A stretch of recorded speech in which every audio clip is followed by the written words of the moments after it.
Today is Saturday, October 4th, 2025.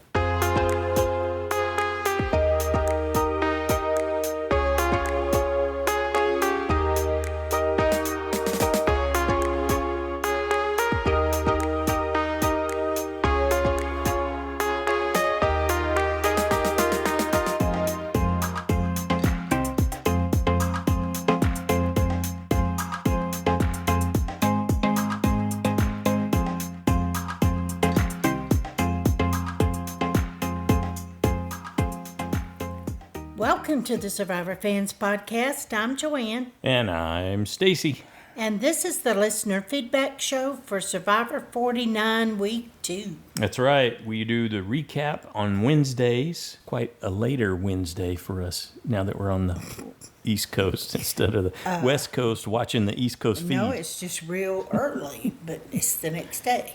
So we do the recap on Wednesday, and then we turn it over to the super fans on Saturday. You want to check in with them, see what they saw, because everybody comes at this from a different place. Different walks of life and different perspectives, different experiences allow you to perceive things in different ways, and we enjoy getting together and share our observations and predictions in the listener feedback show for the show that we love so much, even with all its faults.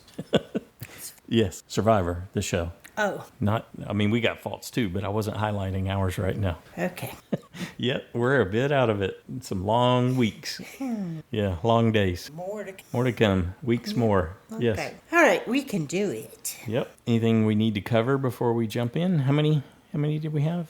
18. 18. All right. Let's kick it off with Pete. Hey, Joanne and Stacy. This is Pete from Boston calling here. Wow. Well, even though it was beating the same drum, some might argue that the vote was an easy vote. This is a very good episode, and we got to see some interesting advantages play out. So let's let out a great big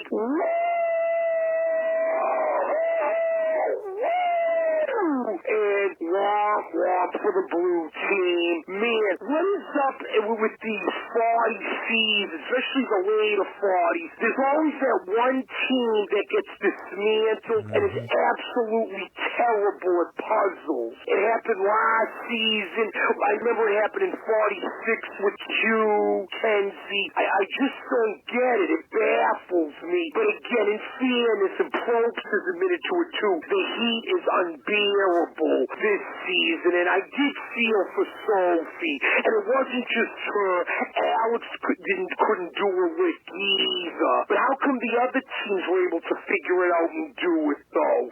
Very interesting there. And what happens, Annie gets voted out, and I can't say I'm surprised. I mean, I'm a little sad because she was playing the game, maybe playing it too hard when she isolated herself in the beginning and then being too aggressive, trying to get rid of Jake, then Sophie, and it was just too much early on, so they had to get rid of her there. The four that are left all know about the beware advantage, even though Alex has the idol. Jake, Sophie, and Jeremiah all know, and Jeremiah even said it's not good for him because he was the last one to find out. So at least he realized, even though I can't stand that evil laugh, which is very annoying, but at least he realizes he's at the bottom of that threesome. I don't know if that team's going to lose again. Love the red team again, other than that annoying diva Sage. I gotta pee. Where?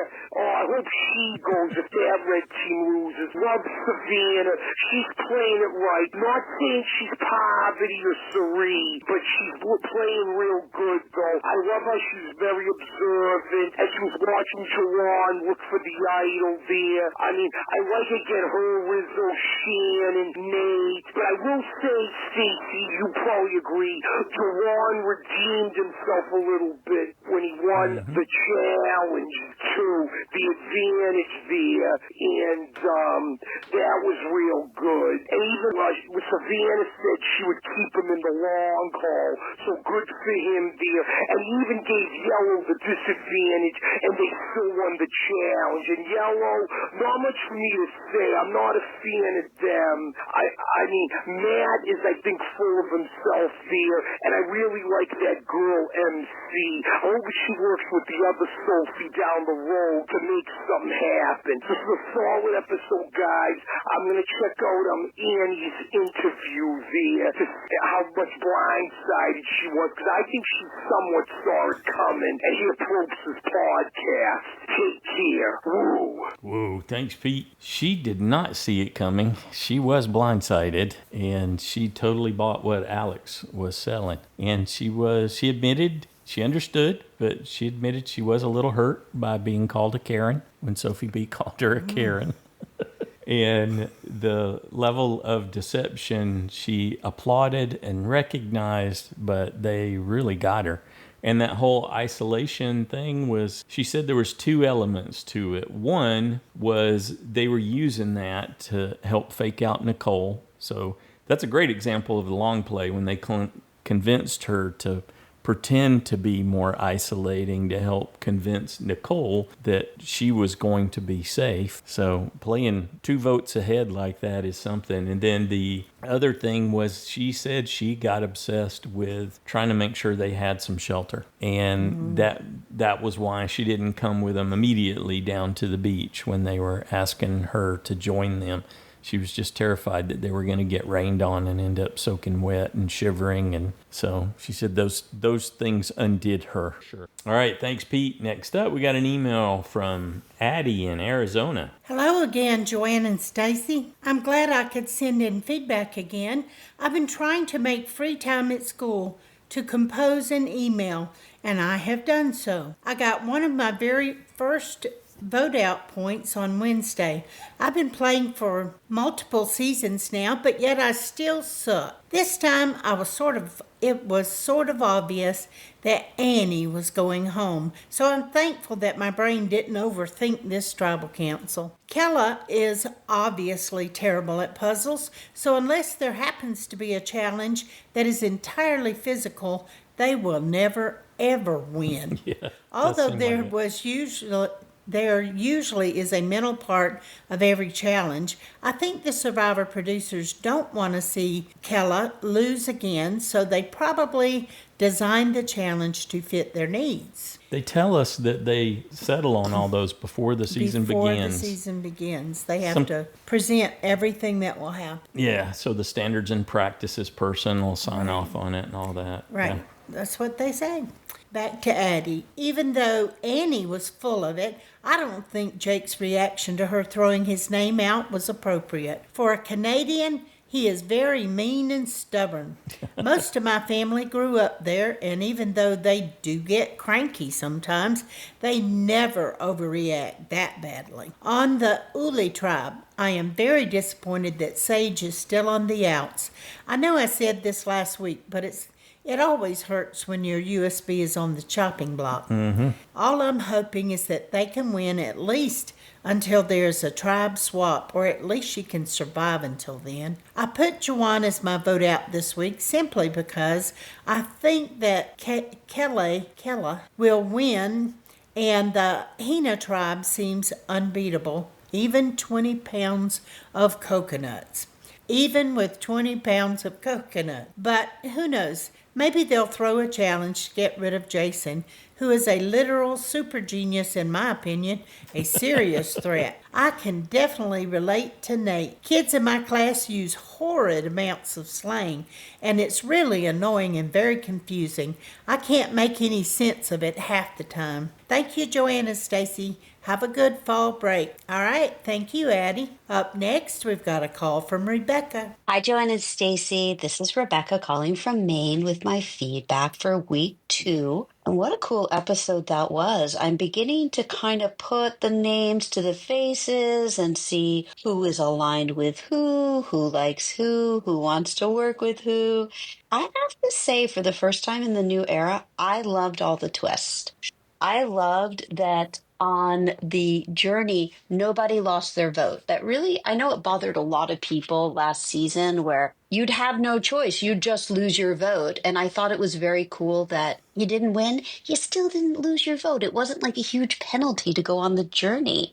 And I really, really liked how Jawan came back and used the advantage for his team. It's really fun. We're doing a ton of yard work here in Maine. We're clearing the invasive trees out of the like 3 acres, or I'm clearing the invasive trees out of 3 acres of our yard. I've literally pulled up like 2,000 pounds of trees this summer. Put me on Survivor. Oh, put me on Survivor for this reason, because not one, not two, but three of my friends all told me in the last 2 weeks that I'm their ride or die. So I got three number ones. I should be on Survivor. Anyway, I digress. So I'm pulling up trees, I'm doing my yard work, and I'm yelling at my phone because I'm watching on my phone. Jawan, do it for the tribe. Don't take it just for you. I thought it was a little harsh that my USB Savannah was like, yeah, well, maybe he got a couple more days. Come on, he just did you guys a solid. Be nice to him. I was so shook when they put the disadvantage on Hina because I had Keeley as my lose team, and of course I had Annie as my vote out. And I was no. I stacked my save points on Hina. Please, no, not Hina. And what a colossal comeback! That was pretty amazing how Hina just powered through and did so well. Hina and Uli are amazing tribes, and I think Kile is just going to be completely disseminated, and I would not be surprised if they go out again. I found it very humorous with all the vernacular of the youngins, because as somebody who is 58 years old, I had to play it back a couple times, and okay, fire means good, vibes are high. What was the other one? This is stupid good. I found it adorable and realized I don't understand nowadays vernacular. And as somebody who was an English major and loves to write, I don't like abbreviations in text messages. Is it really so hard to write a whole word? That's all I have to say. Anyway, I got a vote off point. I got my save points. I don't know how long that's going to last because the first two picks, Nicole and Annie, were kind of predictable. And I think that's why so many of us got it right. But what's going to happen next time? Is Jake going to be bit by a snake? Is there going to be a medical evacuation? Oh, who knows? But I'm here for it. Thank you, Joanne and Stacy, for all that you do. We're going to go on a nice little hike in Maine today. Returning to California on October 15th. I'll be sad. It's beautiful here and the foliage is fire. You guys have a great day. Bye. Excellent. Thanks, Rebecca. Good job. Next up, we got a call from Ryan. Hello, Joanne and Stacy. I'm really glad to have Survivor back. Before I start off my feedback, I just want to tell you guys some fun. Some friends and I play in another Survivor Fantasy League in which we draft all the 18 contestants players. There's 6 of us, so we each get 3 players. This season, I drafted Nate and MC, and I had the last pick of the draft, and so the last person left was Sage, so I have Sage. So Nate, MC, and Sage are my 3. We get points based on what they do each week. So winning a challenge, winning immunity, reward. Negative for crying, negative for being voted out, negative for being voted out with an idol. It's our 4th year doing this, and I have yet to win. Adding the scoring legend into this email, and I just love to get your feedback. What would you add for positive points or add for negative points? On to the episode. 3 things struck me. I think Nate's playing really well. He's doing his best to use the lingo and fit in. As a father of a 13 and a 10-year-old boys, I've heard this language. It changes very quickly. The things that are hip now and with it, wow. And then the things that are gone pretty quick. I think he's doing a great job building a very diverse and strategic alliance. I like how he's doing that, as opposed to Jake, who seems to be running his game purely based on emotion. So just kind of just contradicting there between Nate and Jake. I really like the immunity challenge. I like the ability to play a disadvantage on one tribe. I'd love that, to have them do that more often. It seemed to create some tension between the 2 tribes, especially between yellow and red there. I think that's great for the game. I love to see that. I love to see more of that tension, that rivalry in there. The challenge itself was great, and I like to see Hina overcome the challenge that Joanne posted on them. Kylie, I don't know how to say it. Whatever it is, you got drama. You will not die.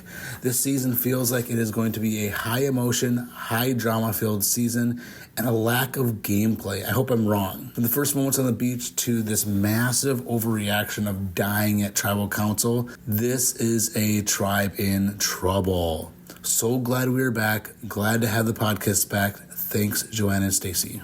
Thank you, Ryan. Enjoyed that. And we went back and watched when the marooning where he said the names of the tribes. And yeah, listen to Jeff say it. And he appears to be saying Kella.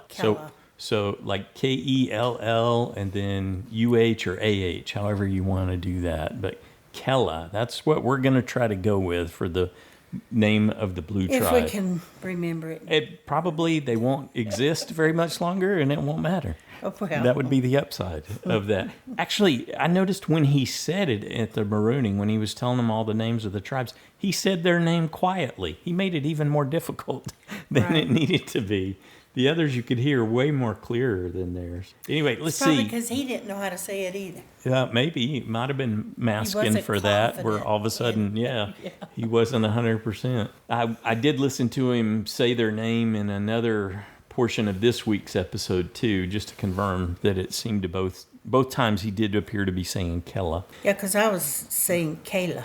That sounds like we've said a whole bunch of different things, like other folks have too. It's confusing. For the that sounds like a really cool fantasy league you guys are running, and I wonder how difficult it is to keep up with the scoring. I guess it just depends on how many people are playing, but with all those different options.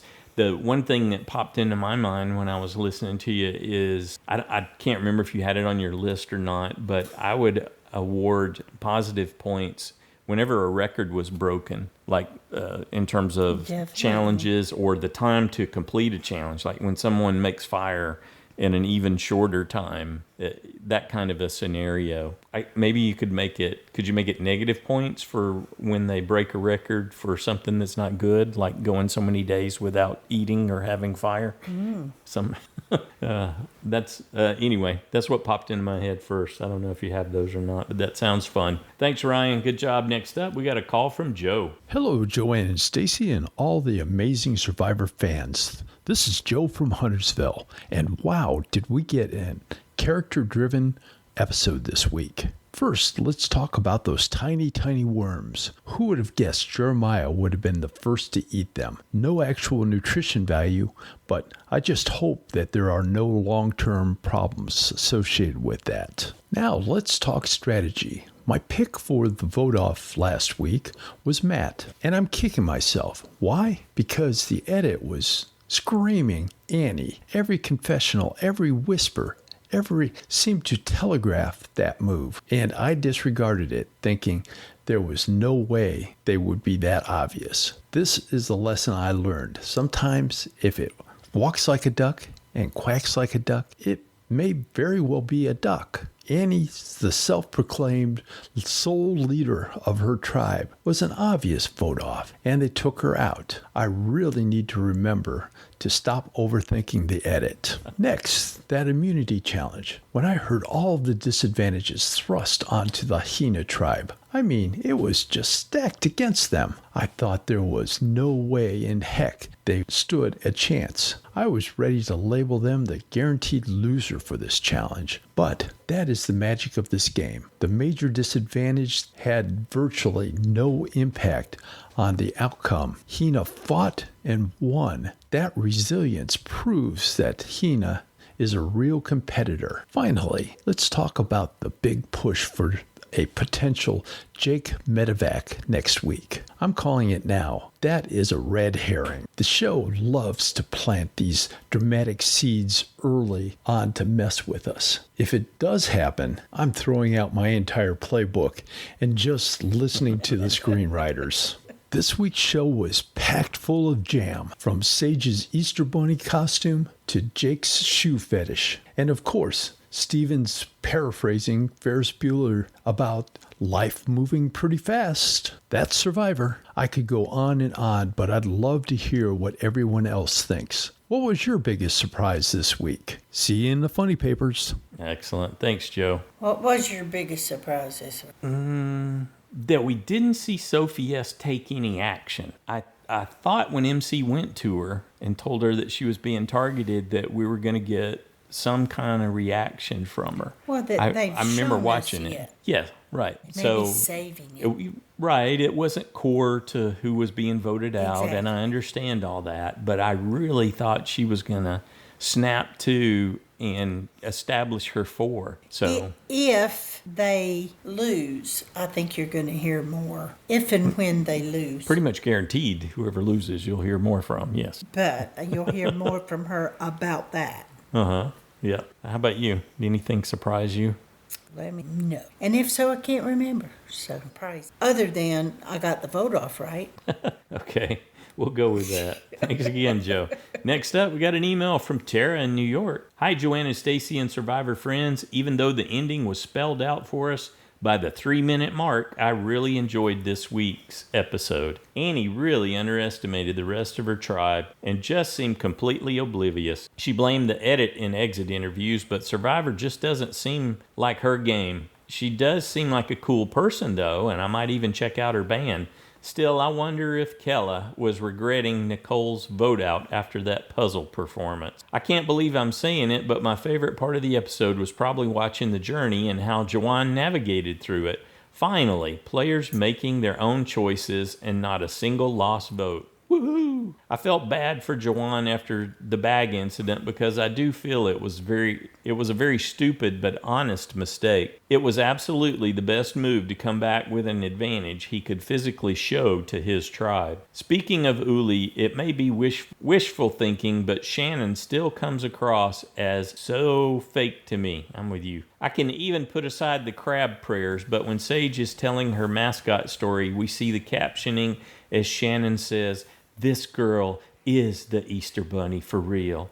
Like, how is that not sinking in for you guys? For some reason, that just sent me right up a wall, and it's still stuck in my head. I would really love to see that Ford give her the boot to keep Sage and Jawan. Sage is just wonderfully kooky, and I'll be sad to see her or Jawan go before Shannon. We didn't see much of the Hina tribe again this week after Matt's slip-up with MC. It'll be interesting to see if she goes with that group or tries to form something new with Sophie. I can see the two of them pulling in Puzzle King Jason and maybe Christina to make a new four. Since Hina is on a winning streak, I guess we'll just have to wait and see. It's an interesting group, so I hope they get some screen time soon. As for next week, Kella may need a miracle to win at this point. I just wish Jeff would give these people their supplies already. Anyway, I like Sophie B a lot more than I expected, especially after she tried to pull off that devious little move finding the idol. It would be so fun to see her working with Jeremiah, but I think he could be in trouble. We will miss out on a great character if he goes home this early, so I'm pulling for him. This snakebite drama could throw everyone for a loop, too. Whatever happens, I'm looking forward to next week and can't wait to hear what everyone else has to say. Thanks as always, Joanne and Stacy. Thank you, Tara. Great job. Next up, we got a call from Nora. Hi, Stacy and Joanne. How wonderful is this to talk to you guys and hear your wonderful opinions. I just love listening to all the people who've come back this year and new people. It's Nora in Canada. No, I did not pick Jake, I'm telling myself, as my USB, which was a really dumb decision. But I did not pick him because he's Canadian and I'm Canadian. That has nothing to do. I don't work like that. Picked him just superficially based on large body. He'll save his tribe in challenges. And boy, was I wrong. I should have picked MC on the yellow team, whose puzzle thing. Get it there, put it there. Unbelievable MC. Like how that yellow team did the puzzle, and it should have been coconuts or 10 keys as a punishment for them. That was way too much. Jeff, give everybody rice to start. What are you doing? Okay, all of the excuses are out of the way now, so I get to criticize Sophie. Because here's the problem. Who's the real couple? Does Sophie own Alex or does Jake own Alex? Well, that's the thing to decide for next week. That means Jeremiah's going home if one wins, and it means Jake's going home if the other bond is stronger. So I just want to say that you are forgetting, when you're wondering about this, that Alex is a mommy's boy, so Sophie's going to win. But you see, that causes too much trouble because now Sophie has to convince Alex to dump Jake. That's too much trouble. Think about Occam's razor. What's the most easiest, obvious thing to get done next week? All three of them stick together and get rid of Jeremiah. That's what I'm betting on. It's so great to be back, and this is such a wonderful season, but I'm sorry for Sophie to stand at the top of the ladder and do nothing during the puzzle. Nothing. There's a wonderful exercise that I made all my students do in drama. It's a theater sports type of thing. You get in there and you do something. Move your hands, move them, put them on objects, move it to the other place. Good, you're causing action. Now that will help the other people also have reaction at least, or it'll make somebody in your group point and say, move that. Here's how to do puzzles. The first person you appoint is not somebody good at puzzles. You stick them in the audience. Put the person on the stage doing the puzzle who can move around right away. Put hands on things. I'm here. I'm agile. I'm listening. The person who's most directable. If you're easy to direct, get them up there with their hands on the puzzle. The other people who can see things when there's no heat on them, no, pressure, they're going, hey, Sophie, move that block to the left, not that. But when you do nothing up there, you kill your entire team. So that sin of Sophie's was much worse than other kinds of sins. And when I saw her, I had an answer to this conundrum of which couple wins for next week's vote off of that loser team. And it's this. Watch them in the tribal council, and Alex and Sophie are smooth and slimy around the vocal use of persuasion and all that rhetoric. Jeremiah will go next week. He will be voted out because she made a big mistake. Anyway, thank you so much. Great to be back. Thanks, Nora. I think the only weakness in what you're saying is that the person offering the direction, at least this time, it was Annie, was clueless. She kept screaming at him to move a piece that couldn't physically be moved. They finally told her that. So, she's like, oh. Even if they had been better at moving things, the direction they were getting from the caller was not. And she was so frustrated they weren't doing what she said. She was just adding to the confusion. Good deal. Thanks, Nora. Next up, we got a call from Drew. Hey, Joanne and Stacey. Hey, everyone. This is Drew. I might be past the deadline, but I wanted to send some quick feedback. Just in case, we're out of town, kind of a spontaneous trip a few hours south for the weekend. So it's fun, but last night as we were driving, I said, you know what? I bet I'm going to forget my feedback. And sure enough. But last week, the problem was I didn't get to watch the episode until Saturday night after you had already done the recap and the feedback and everything. Life is crazy. With these long episodes, I will tell you, I'm sure I'll say this again and again, it is so much harder for me to find the time, especially now that kids are watching with me, to find the time. The first episode, I swear, felt like 3 hours long, even without the commercials. I also didn't really appreciate the suggestive dating app ads on Paramount Prime, but that's the world we live in now. So it was a good episode in that they tried their hardest to make it not look obvious, but hearing in the feedback last week that Jeff said this season had a slow start and then a strong finish, I kind of thought maybe the predictable, like the expected, is going to be what's happening, at least for part of the time at the start. And I did put in picks, but some people were saying the website was kind of getting overloaded, so I clicked submit, and then it gave me the error. I haven't checked yet to see because I did pick Annie to go. So let's see if I got the point for that. Still good, smooth episode, some exciting gameplay. Honestly, I tune out a lot of times in the challenges now because they're just these kind of similar patterns, and you only have to pay attention in the last minute and a half anyway. I know that there's comebacks and stuff, but whatever. The kids are getting super into it, and then I'll look back up and from my phone or something and be like, wait, what are they doing? I like a lot of the people I don't listen. It's not just a cackle. There is something so grating about his laughing and his voice in general, and it didn't seem as grating this week as it was last week, and I know that it's because they were playing it up for the premiere and stuff, and they had a lot more time because it was like 4 hour long episodes. I could go on and on, but I just want to see if I get this in time. I'm still kind of low-key keeping track on the side. I didn't contact Joanne early enough to get included in the side challenge, but that just is less pressure, and then I can keep track in my heart of hearts. But have a good weekend. Bye. All right. Thanks, Drew. You got lucky, bud. We broke to get something to eat before we did the final setup. Yeah, that's true. So it came I was able to before we finished eating. Yeah. We're like, we better eat something before we start recording. Yeah. Good to hear from you. Thanks. Next up, we got a call from David. Hey, Joanne and Stacy, it's David in Pittsburgh. And boy, are you guys lucky I didn't record this the day before. I was so down. I had a medical procedure, and the side effects are flu-like symptoms, which I had over a week ago. So for a week, I've been dealing with this, like having the flu. And yesterday, when I was going to record for you, I was just really negative about everything. I'm feeling much better today. But I want to say, I'm not enjoying watching one tribe being decimated. I'm just watching the blue tribe struggle in the challenge.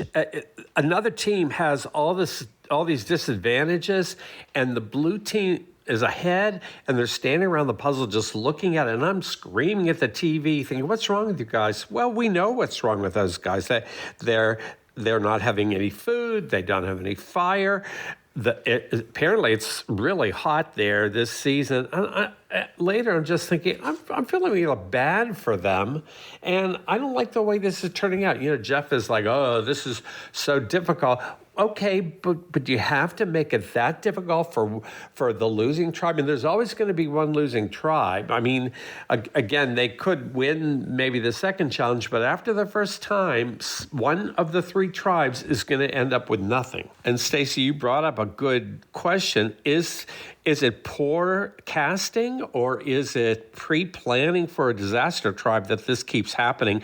Again, I guess I don't know, because the yellow tribe that is dominating doesn't have the original players.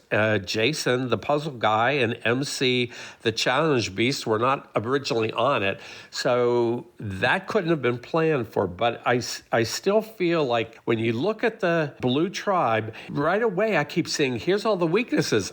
Except for Jake's strength, I really don't see anything else with the team helping them win. As for next week, I'm just going to go with this tribe imploding, and this time let's vote Jeremiah out. I don't like the way he's being so vindictive and funny about voting somebody out. He's enjoying it a little bit too much. And once we get to 50, maybe things will change. There are going to be 24 players, not 18. So if we have 3 teams, it'll be a little bit few more people on the team, or make it 2 teams and have 12 on each team. Oh, and P.S., I did calm down after listening to your broadcast the other day. That helped me kind of center and not be so aggravated. Anyway, I'll talk to you guys next week. Bye. Good deal. Thanks, David. Well, we're glad you're doing better, David. And I do think that they have begun to select people for a disaster tribe. Yeah, you're more and more convinced. I am, because Jeff admits he likes that. Yeah, gives TV moments, so that's good. But I just don't like to see. I want them to get fire. Everybody should have fire. I think that's just mandatory. Yeah. To be able to cook. I mean, I know they give them water now. They don't have to boil anymore. And but still, they still need fire to be able to cook whatever they can cook, or just to drink hot water or whatever if you're cold at night. It's such a huge psychological thing when you can make a fire when you're out like that. Yes, it's comforting. Yeah, it is a big deal. I think it is, and for them just not to have it over and over. There's no guarantee that you could do it, even if you put in a lot of practice, but the flip side is lots of people don't go out there with the skill set to start fire. There are ways of doing it. We've seen people do it. It seems like I remember seeing Jonathan do it in his season. You can make fire without the magnesium and flint. Well, Yao-Man used his glasses for them to make fire. Yeah, they try to catch that, but absolutely different people over the seasons have even had a special lens installed in their glass frame that was magnifying. Sometimes they get caught, sometimes they don't. But yeah, absolutely. But there are techniques like the bamboo saw that people use in that exact type of environment. So it's hard when you don't have a knife. You have to have something, you need something sharp. You can do it with friction. It's going to take more effort, but it's not impossible. Was that an extra clip we watched where Jake was trying to make fire? No, that was in the episode. Oh, but was it didn't, you And it couldn't just really see gave the up. materials he was working with, but it was a stick that you could see him drop. He's like rubbing the stick on something, and you can do that. That's another technique called the Rubbing fire plow. 2 sticks together. No, well, he might have been, but there is another focus technique where you're basically using one stick as the friction generator on a longer stick, and you're going back and forth in a trough trying to get the sawdust essentially to Create clump. a spark. Yeah, and to get enough heat from the friction to start an ember in that dust from doing that. That one was more physically challenging, I think, than the bamboo saw. But anyway, yes, it's interesting. I don't know what the right answer is. I like what David was saying, too, about 50. Maybe it'll work out a little better because even if you do have 3 tribes, it'll be 3 tribes of 8 to start with. So there's a little more maneuvering room. Makes things mildly more interesting. I remember Joe said, that he thought, well, the predictable vote was Annie. And I thought, well, I think that's easier to say with hindsight. But I don't think it's anywhere near as obvious before the episode airs because we've seen them just show us things before and it was just a total fake out. And it's not really obvious. You think it is and then totally not. That tribe doesn't even lose or something. So there, Sometimes it is a benefit of hindsight. It's hard when you can call it, and I mean, yeah, they people called pointed it. to that, and sometimes that's why I don't do it. Sure, I don't choose that person because of that, and sometimes I'm wrong, and sometimes I'm not. I thought they offered a semi-reasonable alternative when Alex and Annie were talking and trying, thinking, hey, you know what, let's go ahead and get rid of Sophie B. Because there certainly was some benefit to Alex doing that, but I'm sure he was trying to weigh what Jake's response would be, and then potentially coming back and it being a 2-2 with Alex and Annie versus Jake and Jeremiah.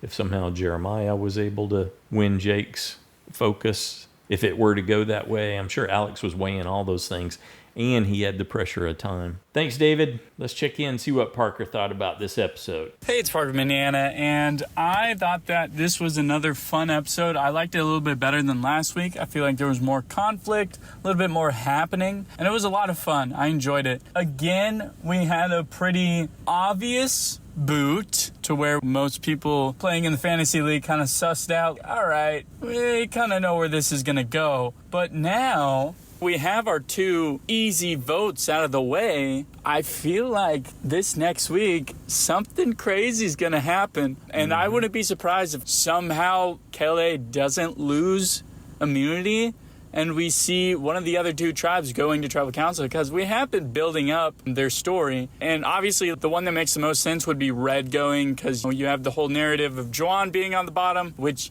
this episode was not great for Juwan, not great for my USB. I think there was a lot of good stuff with this Red tribe, that the group of 4 seems to be really solid, and I like what's going on there. And Nate really is doing a great job of integrating himself with this younger generation who are making all the memes that I'm familiar with. But even so, I do cringe a little bit. Juwan is just really in a tough position on this tribe to where it seems like at this point anything he does really just kind of puts a target on his back, this poor guy. And the bag thing, really, that's tough. That is tough. I don't know how he didn't realize it was Savannah's bag. Obviously, it wasn't on purpose because we see the reaction. Oh, no, it wasn't my bag. That was just, rookie mistake. That stinks. But the journey was good. I usually hate journeys. I usually think they're terrible. This one, nobody lost their vote. I know there's a potential that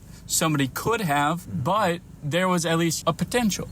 Maybe you do, maybe you don't. And it's not, ha ha ha, sucks to suck. You're going to lose your vote just because you stepped on this boat. Screw you, dude. That is what I hate about Journeys, is that it just seems so stacked against anybody who goes there. And even this one, it was stacked against whoever won because it puts a target on them either with the other tribe or just with one person, whatever it may be. Even so, I think the challenge was actually good. I think it was a fair challenge. It wasn't something stupid like stack these cards or roll this dice. It was just an actual challenge, and I like that. I feel like it was all fun. The tribe disadvantage was nuts. This was awesome. The way that Jeff was explaining it was incredible. Usually these challenge advantages or disadvantages are kind of just like a, yeah, okay. Is this really going to affect anything? Probably not. But this one, I was like, holy cow, this sucks. And then Yellow was so mad about it. They were so obnoxious about it. That really rubbed me the wrong way. And then they won anyway. I was like, what are you guys so mad about? Whining about this freaking twist. It's not Jawan's fault that he won this thing. That was super funny. And then they won anyway. But yeah, this blue tribe, tough round for them. But I think that there's a potential they could bounce back next week. I'm hopeful because I don't want it to just be like obvious, but we'll see. All right, that's all I got. I will see you all next time. Excellent. Thanks, Parker. Next up, we got an email from Becca in South Carolina. Hi, Joanne and Stacy. Hi, Survivor fans. I'm volunteering at a bake sale right now, so please forgive my distracted and disjointed feedback. We enjoyed the scene of Nate describing life at Uli. He could have been describing the conversations in our carpool. Wow, that tribe disadvantage seemed kind of brutal. Even at a disadvantage, Hina is the tribe to beat. We think Savannah may be in trouble soon. Here's what Liam had to say about Kella. Annie is so annoying. We learned this last year with Say. You don't keep annoying people in this game. Annie said, unbelievable, when she was voted out. Mm-hmm. But we think that's the most believable thing that could have happened. Liam likes this season's torch snuffer. Gotta go sell some more cookies and brownies. All right. All right, thanks, Becca. We're glad you took the time. Up next, we've got a call from Shahin. Yo, Joanne and Stacey, hope you and all the Survivor fam are chilling and staying safe. No cap, I thought this episode was kind of busting, especially how stressed I was about another Keller member dipping. Not that I was super invested in their tribe. They're a little mid for me, you know? But that whole tribe annihilation vibe had me low-key anxious. We'll get into that in a sec. I was vibing to all the tribe time, we got a 90-minute ep, but I could have totally done without the Shannon woohoo nonsense. I still think she's cooking up some kind of con. For real. Savannah's onto her though, it's giving mutual sus energy. The secret alliances from Kelly were messy AF, like too much me energy and zero squad loyalty. Like Annie talking about trust at tribal was wild. She straight up fumbled a bag. Goofy L, and it just shows castings to be finding players with no game sense, no riz, zero prep. I actually thought the solo journey challenge was busting. Didn't see Jawan taking the dub, but when he told his tribe mates, it felt like pure camera flexing. Like, bro, no one's going to stand there and say, guess what? I won. I snagged the advantage for myself. Woohoo. Be so for real. That mini challenge, though, straight chaos. Tribe Keller is like a walking red flag, and it's got me wondering, is Survivor CBS just setting them up to flop on purpose? Like, are they manifesting tribe annihilation for the drama? Because if so, mission accomplished. Now, did you love that 2020 slang? I didn't, but it was hilarious. I thoroughly enjoyed running through that with you guys, and yeah, I mean, I definitely don't talk like that. I'm a 90s kid, so some of this stuff is just straight up lazy and just hilarious to throw out, but I am clearly, I'm very concerned with tribe annihilation, and that's something I kind of went into in the 40s. I had a look at, ignoring the mergatory period, how many tribes out of the 3-tribe system since 41 to 49 now have we lost? So in season 41, it was, and I categorized this into tribes 1, 2, and 3, so I didn't put names down, purely just tribes 1, 2, and 3 in each of those seasons. It went 4, 2, and 0, so we had some sort of tribe annihilation. 2, 2, and 2, 1, 2, and 2. So for about a year, we had some sort of parity before we entered this period of 3 seasons where it went 3, 2, 1, 3, 1, 1, 3, 1, 1. Then we returned to normality with a 2-1-2 before we entered a 4-1-0, and now we're at 2-0-0 so far. And I think seasons 46 to 48 does not include the tribe swap, so I included the fact that they are in an original tribe because I think that matters a lot more than a tribe swap because they retain their original alliances in this statistical analysis, if you will. And yeah, it just has me really concerned. Are they actually recruiting people and putting them into some synergistic, I guess, situation where they know that they won't work and they're looking for tribe annihilation for TV moments? So let's see what you guys think about that, and I hope you enjoyed my Gen Z ramble. Thanks for what you do. Cheers. I enjoyed your Gen Z ramble and your deeper analysis on tribe annihilation. Those were both great. Thanks, Shahin. Well, you know what I would really like to see, because we've already commented on that, so, is I would love to see a season that's got equals on every tribe. Equal strong people, equal weak people, equal puzzle solvers. All of that, just everybody be equal and watch all three of them just really get in there and battle it out. Back and but forth they and back all and have forth, a yeah. chance. Mm-hmm. That's what I'd like to see. All right.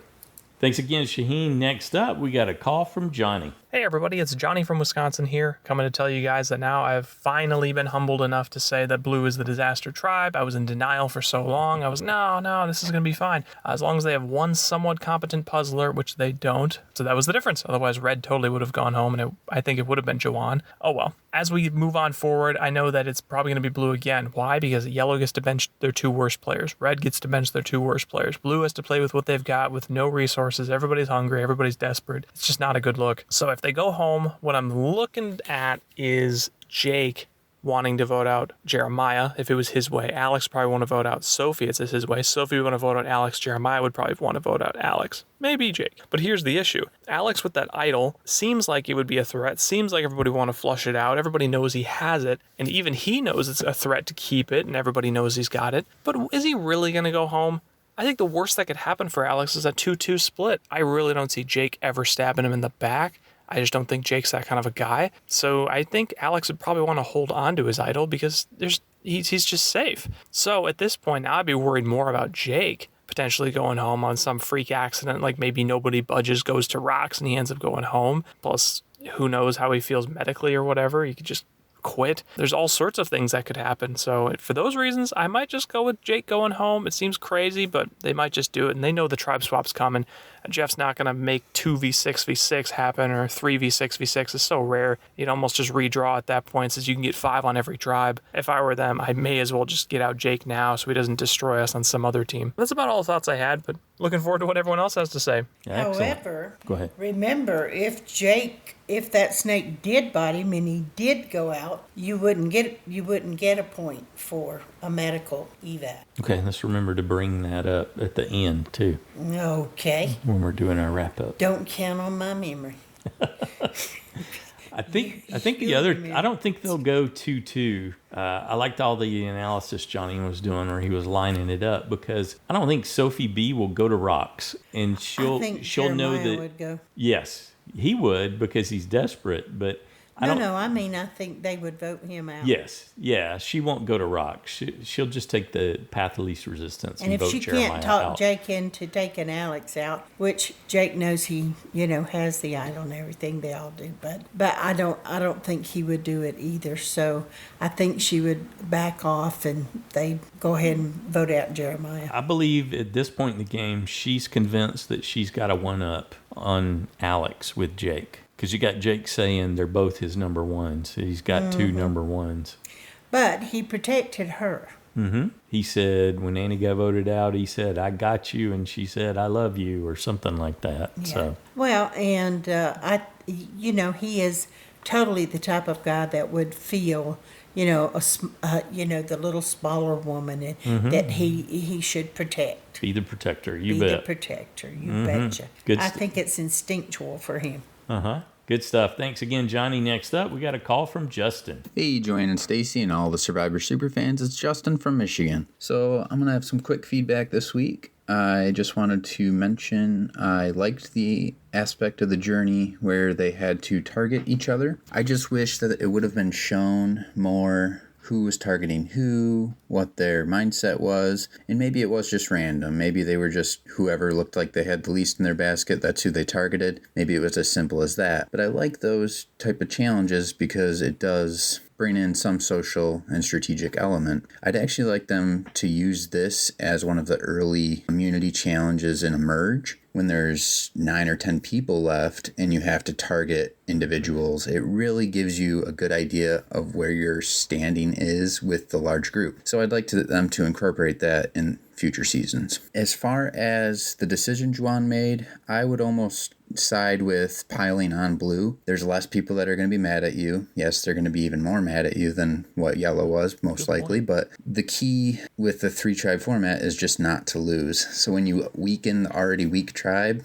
you're almost guaranteeing that you're not going to lose. You're probably either going to take first or second if you keep weakening the weak tribe. With that being said, there was really no advantage for his situation to take the extra vote or the steal a vote because either he knows he's on the bottom or maybe he doesn't even know he's on the bottom. But the way that it is it's 4 against 2, presumably, so that extra vote really doesn't help him. For the blue tribe, I really liked Sophie B thinking outside the box, thinking, okay, maybe I can stall and keep this for myself later. I do wonder, would it have been allowed for her, if she could have gotten away with it, to just sneak off with the box? I don't know if that would have been allowed by production. If she finds the box, doesn't currently have the key, but hides the box for later for herself, once they leave the key alone, then go back and unlock it. I don't know what the game mechanic would be for that if production would have stopped her, but I would have liked for her to even advance her idea even more and saying, okay, I'm going to sneak off with this box. It's easier than hauling this key and chain around. For next week, again, hopefully blue doesn't go. If blue goes, I'm thinking Jeremiah. I'm hoping red goes. We've seen a lot more of red than yellow, so if red goes, I think it might be Sage, but it might be close between Sage and Juan, or something else might happen. So looking forward to what everyone else has to say. Bye. Excellent. Go back and look. I believe that box is chained down. I remember seeing a chain right there beside it, so I don't think she could have taken it somewhere and hidden it, but you might have to go back and double check that. I don't know if we'll ever know for sure. Well, didn't they have the key on the ball and chain? Right, but that's separate from the little box that the clue for where to find the idol was. Oh, okay. Well, I mean, well, I was or was thinking it in there? they may need the key to unlock it to get to it, or maybe just to I don't know. I believe the box was chained on the ground where it was. I remember seeing a chain there, and I was thinking, where did that chain come from? But anyway. We'll have to go back and check. Thanks, Justin. Next up, we got an email from Josh, the Plush Moose from Massachusetts. Dear Joanne and Stacy, time for a rant. There's got to be a better penalty than never giving one tribe their Flint. Disaster tribes are boring and suck early attention away from the other tribes. This is true. How about giving losers a single match at tribal, and then it's up to them to keep it going until the next challenge? I love that idea. That every time they go to tribal, they could get another match, so they would have another try if they needed it. But you'd definitely get some people trying to figure out how to bank some coals with that. Here are my other observations. Never mind blue. From now on, I'm calling Kella the Bluey tribe. Is Jake's gameplay so over the top because he wants to maximize his screen time for his dad to see? Okay. There could really be something to that. That makes a lot of sense. Yeah, I like that. I'll bet that the 5, so it doesn't matter what it is. It's like stupid shoe bandit stuff. That's him getting TV moments. So Yep. I'll bet that the 5-star restaurants Jeremiah frequents don't have worms on their menu. Annie says she's fine with struggle. Boy, was she on the right tribe. Shannon, if you truly want to respect the crab, don't cook it in a pot. Annie has a band. Kella is a camp, but Kella definitely isn't band camp. Nate says he's from a different generation, but it's more like he's from a different species. Savannah's Island News Report was fun, but she's no Rick Devens. I agree. His forehead actually moves. Rizzo said he didn't want to age Nate, then proceeded to do exactly that. With his dreads and his fire-waving magic trick, Matt would fit in at a Burning Man. Marvel producer Nate doesn't vibe. That's not surprising. Vibe is a DC hero. Okay. Deep cut there. Salesperson MC wasn't buying the Core 4 that Matt was trying to sell her. Jake and Alex made the Fijian Olympics team. They'll compete in pair synchronized swimming. With the way they treated Annie, the Kella 4 should be called the Mean Girls Alliance. Certainly, with Jeremiah in the lead. When you don't get off on the right foot with Jake, he steals your left shoe. Sage once dressed up as the Easter Bunny. She's currently cosplaying as a Survivor contestant. Yes, she is, huh? Jake said Annie was the king bee. We have queen bees here in the U.S., so that must be a Canadian thing. I remember thinking that too. Savannah is lucky that Joanne removed her clothes from her bag. The only thing's worse than ants in your bag is ants in your pants. I don't think he did remove her clothes. I thought we saw her taking them out after the sticks were out. If there's ever a peeing challenge, my money's on Sage. Yep. Hina's Core 4 isn't a real threat to go far if they don't include Puzzle Meister Jason. That seems like a very big, huge miss. Note to future survivors, just because a journey game doesn't say you'll lose your vote doesn't mean that you won't. Nice Canadians are a bad influence. Jeff probably expected a 2-on-1 basket challenge. The crowd went wild when Joanne told his tale of winning the journey adventure. Alex thinks that a Bigfoot fashionista is stealing the shoes. Do Blahniks come in that size? Is that what kind of shoe he has on? I don't know shoes, so I don't know what Blahnik means. I don't know either. The only disadvantage that might have stopped Hina would have been starting them on a different island. I hope that Matt's baggage crew straps bags down better than the producer strapped coconuts to Hina. Rizzo's attempt to high jump over the cargo net was a real Fosbury flop. In his On Fire podcast, Jeff said he loves disaster tribes, and he cast that way. Standard and practices should intervene. Joanne did Kella a solid by not giving them the disadvantage. Kella returned the favor by losing, thus preventing him from being voted out. Jake missed his wife, so he picked up a literal ball and chain. Would Sophie B have been allowed to keep the idol? Doesn't taking Alex's key count as stealing? Yeah, normally. Jake looked comfortable toting that chain. Fun fact, his male review once did a Christmas carol. He was Marley's ghost. The players all signed up for the season. It's a classic case of careful what you ask for, you might get it. Sophie says if you can't control the wind, adjust the sails. But Kella shuffles the deck chairs on the Titanic. Annie's releasing a new song on Spotify. It's called Kumbaya Till You Croak. It's hot and sunny in Fiji, so why is there so much brain fog? Puppet Master Annie was actually the puppet, and her strings got cut. Next time Sage says stuff about Savannah, folks jump off platforms into water, and there's a highly venomous snake. Alec, that's no way to talk about Sophie. Anyway, that's it for me for now. Thanks, Joanna and Stacy, for all you do. Can't wait to hear what the other fans have to say. Stay safe, everybody. Good job, Josh. Next up, we got a call from Jill. Jill, yay! Hi Survivor fans, hi Joanne and Stacey, it's Jill from the Outback here. 2 episodes in and I think I'm really liking the season so far, although I do not like anyone on the blue team. It was ironic Sophie saying that Annie being in the team didn't make them any stronger given Sophie's puzzle performance later on. Jake saying that did they want to win any challenges when his name was put out there to be voted out. Like you haven't won any challenges with you in the team.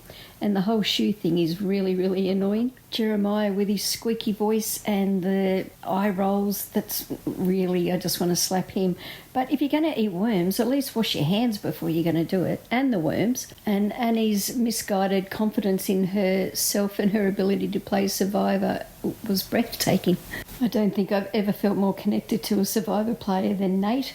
That whole little segment about the younger ones in the team with the words that they were saying, that just made me laugh, especially when he said it was kind of amazing how often they say vibe. I think we have probably different words in Australia, but yeah, we've got sort of a group of young 20s that do a lot of work for us, and yeah, it's exactly the same. Shannon really is the woo-woo one, isn't she? Like when she did the prayer over the crab, and I think it was Shannon last week that said that she runs Women Vibe events. Yep. Do you know, I don't think I could think of anything worse. Good on those that get something out of that, but it's not for me. I think so far so good with the yellow team. I like pretty much all of those, especially MC. I hope that she goes far. I like the different kind of rules to the journey this season. I thought that was pretty good, and it was good to see an underdog win that. What else was there? Pretty much just the tribal council, and yeah, it was no surprise that Annie went home, except for Annie, I suppose.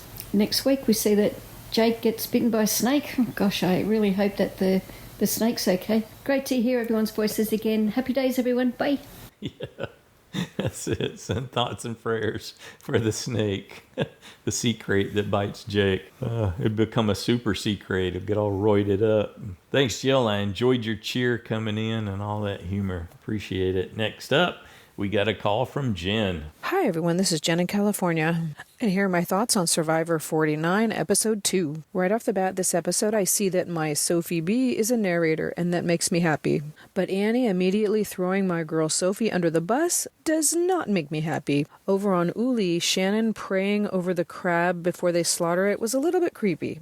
And I was very entertained by all of the Gen Z lingo that was confounding to Nate, and it was kind of an awesome edit. All the words like fire, riz, cinema, vibe, and aura. That was really great. But I don't think it should have been the name of the episode. It wasn't really central to the plot at all. I've kind of been viewing Savannah as sneaky and snarky and kind of unnecessarily mean, but Jawan using her bag without permission was a big faux pas, and I agree with her that he deserved to go home because he's causing doubt and mistrust. Accidental or not, that was not a good move having someone else's bag in his possession for that long. And the same thing with Jake stealing the shoes. That's just really a betrayal of trust. Shoes are very personal, and when you mess with people like that, I think it crosses a game line, but that's just me. Speaking of Jake again, I'm disappointed to hear that Sophie thinks that Jake is her number one, especially since Jake does not feel the same way.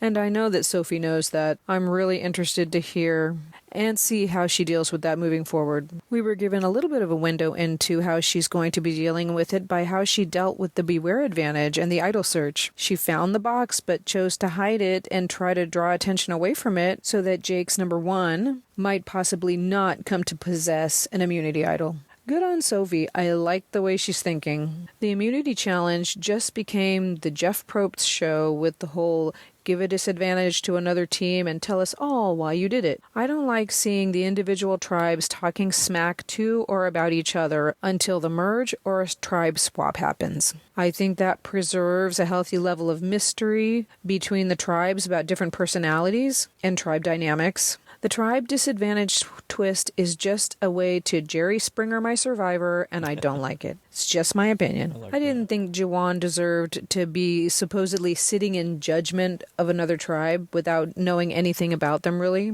And I definitely did not like Sophie from Hina responding. It puts a target on her back and makes her look like a wild card. You know, I'm just not a fan. There's no way to make it better or anonymous or anything like that, so just throw it out. Try something else. In the end, I was glad that it was Annie that went home and not my Sophie. My hot take for a future episode, maybe next week or the week after, I think that Jake might be medevaced. He's been breathing hard and they've been focusing on it more than once in the last 2 episodes. Now he says that a venomous snake attached itself to him. We haven't seen it yet, so it could be a red herring or one of his needless lies, just like the harebrained shoe bandit thing that he's got going on.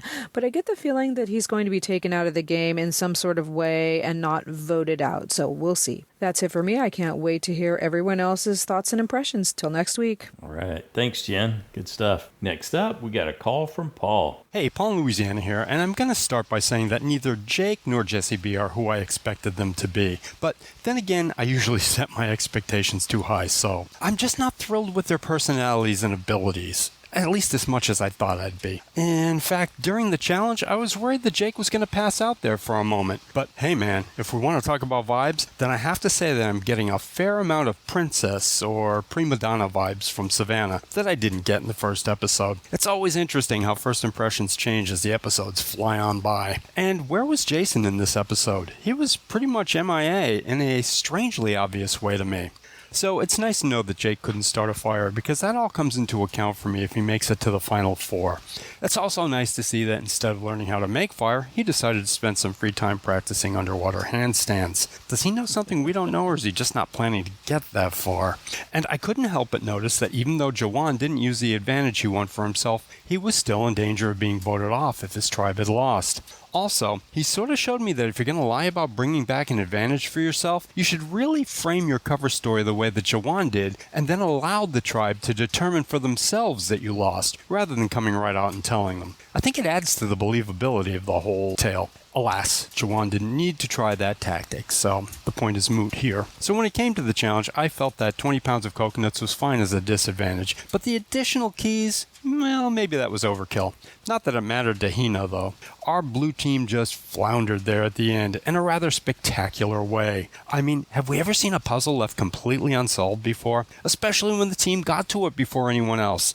And let's face it, it's one of the easier puzzles to do, so I really don't have any hopes for them in other tougher puzzles that are sure to come up later on in the game. But you know, Annie had the right idea looking at the buffs for hints, but maybe perhaps Alex should have run over to see what Rizzo's tribe had accomplished for a clue instead. In the end, that massive head start was all for nothing. But I would have loved to have seen Uli grab a bag or two of coconuts from the field to take them back to camp with them. They could have told Jeff it was a consolation prize. Also, I wonder what would happen if someone carried the ladder that was buried up to the ramp and then climbed up that to get to the puzzle. Don't ask, right? So then, to end this, I'm just going to say that our same loser tribe loses again, and that Jeremiah goes home. Sophie isn't going to turn on Jake. They all know that Alex has an idol, and that's usually enough to throw off the idea of voting for that person. So, it's going to end up being 3-1. I just don't believe that Sophie has any recourse but to vote with Alex and Jake. Yep, all in all, another good episode, although slightly marred by the fact that Kayla can't perform. I've got to say that it worries me that my USB Alex is on this losing tribe, but I'm in good company there with Stacy. Okay, everyone, take care, enjoy, and I'll catch y'all next week. Bye. I love the ladder idea, Paul. That's awesome. I always try to think, what would Ozzy do? Because Ozzy was so great at innovating in the middle of a challenge, just in thinking on his feet, in the action, coming up with some way to optimize it. Just like with Jake, when he went up the widely spaced steps, he just ran along the side. He didn't even deal with the big gaps between them. And so he just balanced across the end piece, the side piece that was, an easy route up. And that made a huge difference. The people who were trying to jump between the logs had a much more difficult time. Good stuff. Thanks, Paul. I was up watching Paramount Live the other night. I think Big Brother or something. Anyway, fans versus favorites. You got hooked. I got hooked. Because Paramount has like live channels where they just stream the episodes back to back to back. Yep. And I was just watch one, then another one, and another one, and another one, and I thought, oh, Stacy going to bed, and another one, and I looked to see, well, when will they be? And it was like, to be over about 8:30 in the morning, and I thought, oh, I have to make myself go to bed because I was enjoying it so much. But you can go in and watch any single episode anytime you want on demand. I told myself that, but you were just hooked on the fact that it was streaming back to back. It was so relaxing, and and watching them play. Yeah. Yes, and it kind of took me out of everything going on, and so it was just like, no, I don't want to quit. But I finally did around 2 or 2:30. Nobody brought up the idea, and I didn't think of it when we were doing the recap, that Alex was throwing the challenge, that they were. You said you didn't think it was likely when I asked you about it. I didn't. But that could be a possibility because he wanted to get his vote back and he wanted to get the immunity idol. It is possible. We've seen people do that before, but you said, wouldn't they have shown us if that were indeed the case? Because that would have been such an interesting twist. Yeah. If he and Jake had any conversation about it, a plan. I thought they would have shown it. So that's why I thought, nah, don't think that was it. But I'm sure it's been done before. And Annie didn't mention anything about it either, so I guess at this point, no. So I'll say that the press release maybe has a spoiler in it for this week, where they give you the episode title and just a couple of sentences about what to expect, which are usually ambiguous innocuous things, but yeah, there may be something there. And then with the ads, the TV ads, if you don't want to get spoiled, I would say avoid those, because the place where I go to watch the promos for the next episode, on the thumbnail it said, hey, they're giving away someone who leaves the game. So we didn't watch it. No. So if you want to avoid that and have more surprise when you watch it, just keep that in mind. Anything else you want to say? I don't believe so. Okay, we want to send out a big thank you to everybody who took time to send in your thoughts and predictions this week. We enjoyed your laughs. We enjoyed your analysis and your predictions. I think you got to go with Jeremiah at this point, because it just seems like it's inevitable that Kella's going to get thumped again if everything goes that way.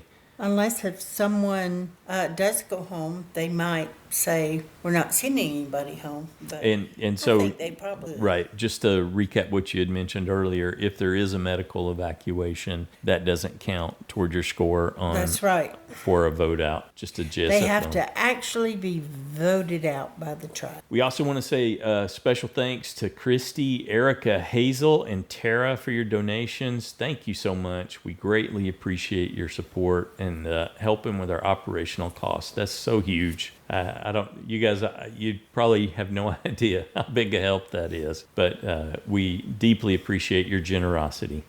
And there's one more thing I wanted to point out. If you're playing in JSFL, is that if you have the person that is medical evac and you have them safe, you don't get that safe point. There's a flip side, they right? They have to still be in the game at the end of the episode. So that's why we say it that way. So with them teasing that Jake may get a snake bite, maybe snake bit. I'm not putting him safe. You're not going to put him safe either. So don't forget to make your picks for one person voted out and 4 people you think will still be in the game at the end of the episode. With all those factors considered. So. Well, we're looking forward to this next episode. We're still enjoying season 49 right now, and we'll be back with our recap on Wednesday. All right. Have a good one, everybody.